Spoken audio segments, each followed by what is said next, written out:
Hi, I'm Robert. Welcome to Eastland English. Today we're going to do something that's called simple, but may not be as simple as you think. It's called simple sentence structure. Let's get started. I want to give you a little bit of my background before we begin. I have been teaching English for 15 years at university level. I have also loved and excelled at English throughout my whole life. When I was young, I wrote plays and skits, and then I wrote poetry as a teenager and songs as a young adult. And finally, I even wrote a novel. It's not published yet. Later in my life, I moved abroad and started teaching English at a university. During my time teaching at the university level, I have been exposed to a lot of non-native English writing, and I have taught academic writing and writing for publication.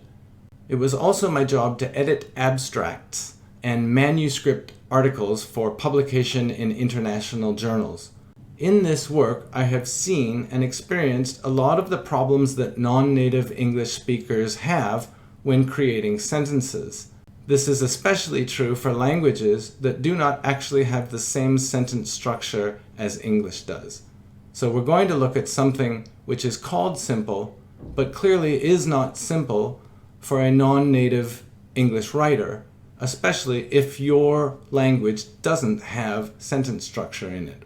The first one that we're going to look at is the simple sentence. So the simple sentence is, in theory, quite simple.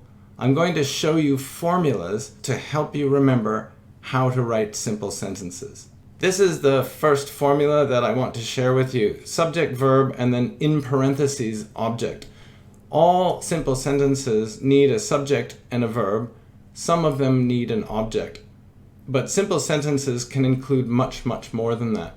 Before we go any further, I want to discuss the American style of teaching. When I learned, as a young boy, we were taught subject-predicate. Subject-predicate just means the subject and everything that comes after that. But you'll notice the key thing here is the full stop or period afterwards. Again, Americans call it period, so I grew up calling it a period, but British people call it a full stop. There must be some form of punctuation. I want to share with you something that I found on the internet the other day, and that is, what is the shortest sentence in English? And what was given is, I am. So I am has a subject and a verb.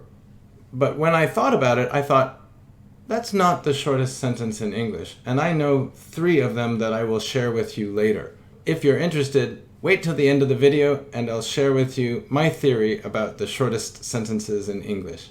But for now, let's get to business. Let's learn about simple sentences. Our first example is going to be a subject and a verb.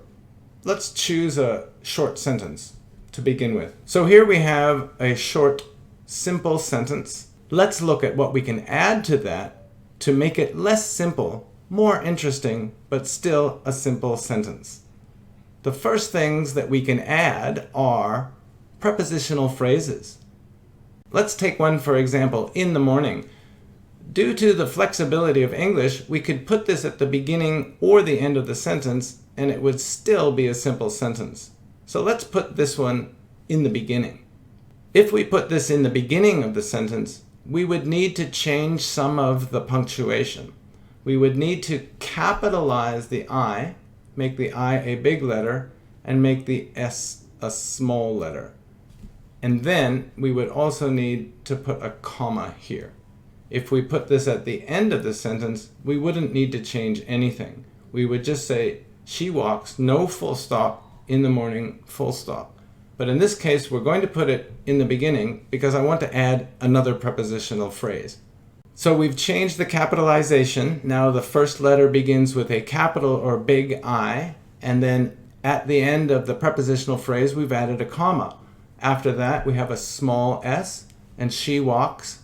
Then I would like to add another prepositional phrase, just for fun, just to make it interesting. So now we have a simple sentence with 2 prepositional phrases in it, but it's still only one subject and one verb. In the morning, comma, she walks through the park, period. But there's even more that we can add and still have a simple sentence. Let's look at some other options. Let's try adding an adverb, for example.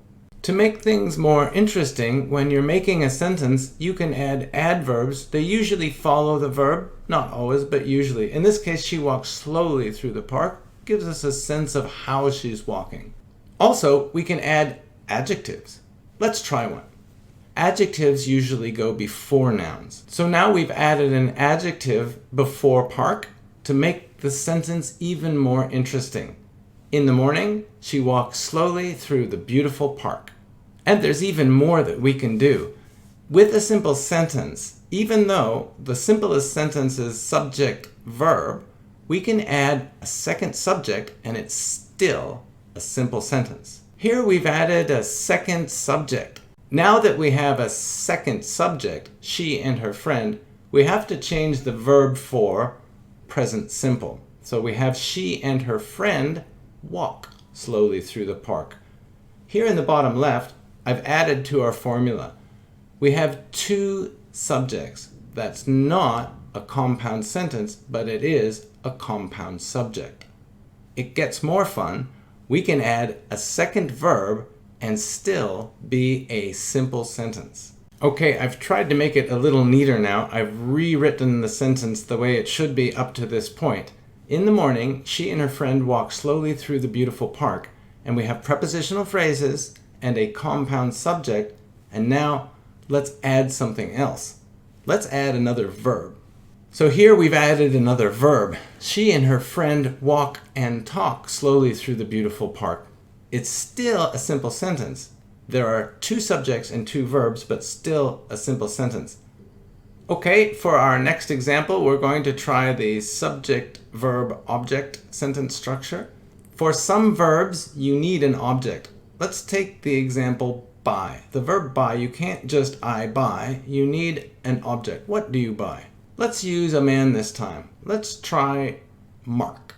Just for fun and because I'm a little bit hungry, let's have Mark buying some apples. Here we have subject, verb, object. Mark is the subject, buys is the verb, and apples is the object. Okay, I have rewritten the sentence so that we can add something to it. Once again, we're going to take a simple sentence and make it more complicated, make it more interesting. So let's add a prepositional phrase. Here I have added a prepositional phrase from the grocery store. Now let's add an adjective. Here we've added the adjective local. Mark buys apples from the local grocery store just to make it a little more interesting. As before, I'd like to add to the subject and the verb to make it a simple sentence with more interest. Even though we have a simple sentence, we're going to add a compound object and a compound verb. Now we have a new sentence with many more things added. We have Mark and his wife, a compound subject, buy and compare, a compound verb, and apples and oranges, compound objects. In this sentence, we now have two subjects, two verbs, two objects, and a period. All of this is still a simple sentence. Mark and his wife buy and compare apples and oranges at the local grocery store. Next, I would like to add an introductory prepositional phrase. There are two things I want to say here about the prepositional phrase on the weekend. Number one, British English uses at. So sometimes the difference between British and American English is very, very slight but common. At the weekend would be British English, and on the weekend, North American English. The second thing I would like to point out is after this comma, we still have a capital letter. That's because Mark is a name. So as usual, at the beginning of a sentence, we have a capital letter, and within the sentence, a name will also have a capital letter. All of this still a simple sentence. I want to discuss one more thing about simple sentences. There are other things that you can add. Not only can we have a compound subject, compound verb, and compound object, not only can we have prepositional phrases, but we can also have things called appositives. Appositives are noun phrases or phrases that act as nouns within the sentence to define the noun that comes before it. Let's take a look at an example. Okay, I've rewritten the sentence to give us a little more space. So here we have so far a prepositional phrase, compound subject, compound verb, compound object, and I want to introduce an appositive phrase. We're going to choose store because it's at the end of the sentence. After store, we would add a comma. After the comma, we have a noun phrase that will further define the noun before the comma. Grocery store is the noun before the comma, and after it, we have the one that sells health food. That's a noun phrase because the one is the pronoun, meaning health store, and more information about it. That's called an appositive phrase. An appositive phrase is also known for short as an appositive. An appositive just means next to it. If you have a noun phrase next to another noun phrase, separated by a comma, that's called an appositive. So our final sentence is, on the weekend, Mark and his wife buy and compare apples and oranges from the local grocery store, the one that sells health food. And all of that, still a simple sentence. We're back to the beginning, simple sentence structure. For simple sentences, you need a full thought, a complete idea. And in English, that means at least a subject and at least a verb. At the end of that, you need a period or a full stop. Sometimes the verb requires an object, so you would get subject, verb, object. That's the simple sentence. Earlier, I talked about seeing on the internet the shortest possible English sentence, the sentence, I am. According to the internet post that I saw yesterday and old tradition, I am is the shortest sentence in the English language. But I don't think that's actually true. So I'm going to introduce to you something else called the imperative. The imperative sentence, or the command sentence, is a sentence that doesn't have a subject. It's meant to tell you to do something, and the subject is implied. That means we know what the subject is, but it's not actually written. I would like to share with you 3 simple sentences that are commands. They are shorter than I am, but hopefully mean as much. The first one is go. The second one is do. And the third is be. All 3 of these sentences are actually simple sentences. Because of the imperative format, with you being implied, you don't need to write you. You have an implied subject, a verb, and a full stop. Each one is a complete idea. More than that, it's my philosophy in life. So let me share with you what I mean by these 3 sentences. Go. Go to me means to move forward in your life. Don't go backwards. Change, evolve, get better.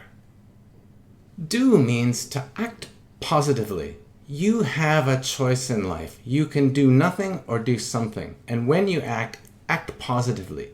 Don't act negatively. Don't take away from other people around you. Instead, always keep in mind to contribute to other people. Make other people's lives better. Finally, be. Be, here in this sentence, is the infinitive form without to. That's called the bare infinitive. And for commands, we use the bare infinitive of the verb. That's why it's be, not are, for example. Be to me means experience life. Know that you are, and know that your experience is different from everyone else's. You can be you. Which takes us back to the first sentence we talked about, I am. When you forget to be or forget what be means, just remember those 2 words, I am. Move forward in your life, not backwards. Do positive things. Act in a positive way that benefits others. And finally, experience life. Live life fully. Thank you all very much for watching. Please like and subscribe for future English tutorial videos. See you next time.